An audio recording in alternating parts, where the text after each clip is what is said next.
Good morning and welcome to the Morning Brew, where we start our day inspired.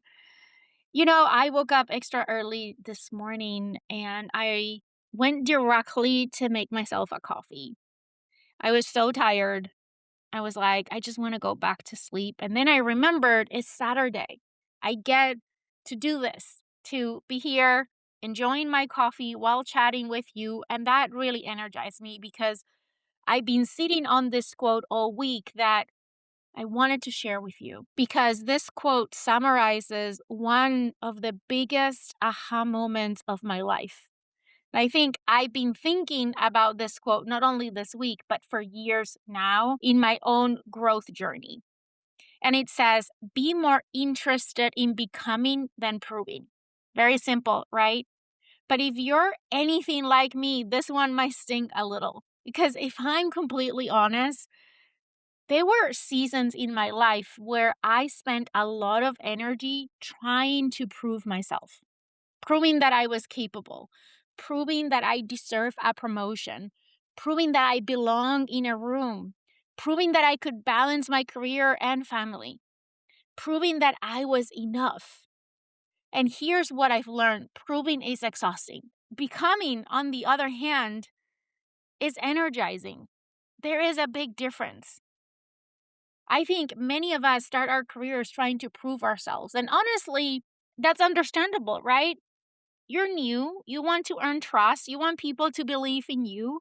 So you work harder. You say yes to everything. You take on more than you should. You measure your success by what other people think of you.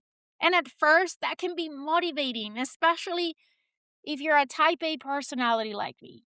But if you're not careful, proving becomes a habit.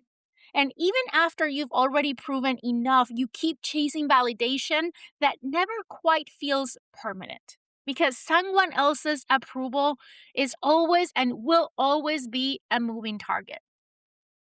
Becoming, on the other hand, asks a completely different question. Instead of asking, how do I get people to see my value? It asks, who do I want to become? Who do I want to become? That's much more powerful because it shifts your focus from the outside to the inside. You stop performing and you start growing. You stop comparing and you start learning. You stop worrying about whether everyone notices your progress because you're too busy making progress. One thing that I've noticed about becoming is that most of it happens in private. The reality is, no one applauds the book that you read, or the difficult conversation that you had, or the morning walk that you took instead of sleeping in, or the boundary that you set, or the apology you offer, or the workout you almost skipped and didn't, or the moments that you choose patience instead of reacting. Those are the moments that shape you, not because anyone is watching, but because you're becoming someone different.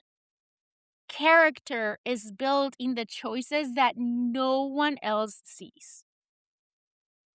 I find myself for the last few years asking myself this question very often, almost every week. Am I doing this? Am I optimizing for appearance or for growth? Because they're not always the same. You can look successful without feeling fulfilled.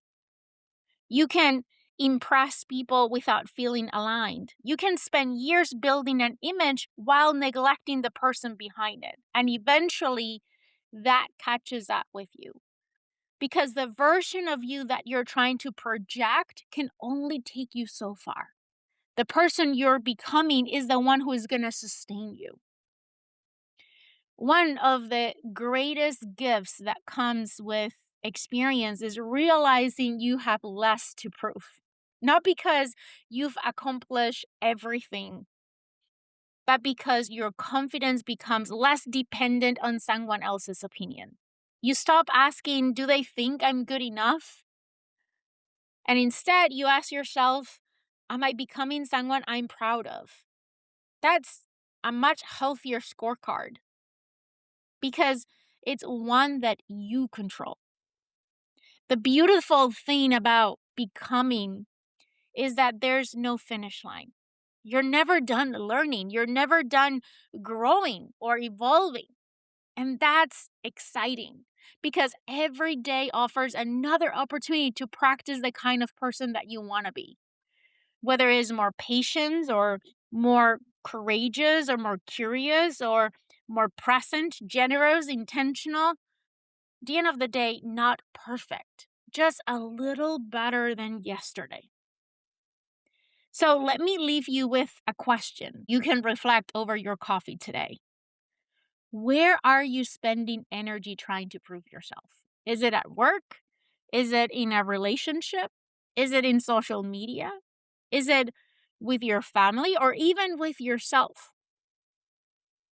And what would change if you redirect some of that energy towards becoming, towards learning a new skill or building a healthier habit or having a courageous conversation, growing instead of performing? Because growth lasts longer than any applause or any accolade. The people who make the biggest impact aren't usually the ones trying the hardest to prove that they're extraordinary. They're the ones quietly committing to becoming better day after day, conversation after conversation, choice after choice. They know that reputation follows character, and character is built long before anyone starts to notice. So today, here's my invitation. Stop asking, how can I prove myself? And instead start asking, who am I becoming? Because one question is driven by fear and the other one is driven by purpose. And over time, the person you become will speak louder than anything you ever try to prove. Okay, I'm going to finish my coffee, but I want to invite you, as always, to keep growing, to keep becoming, and trust that the right people will notice. I'll see you next time.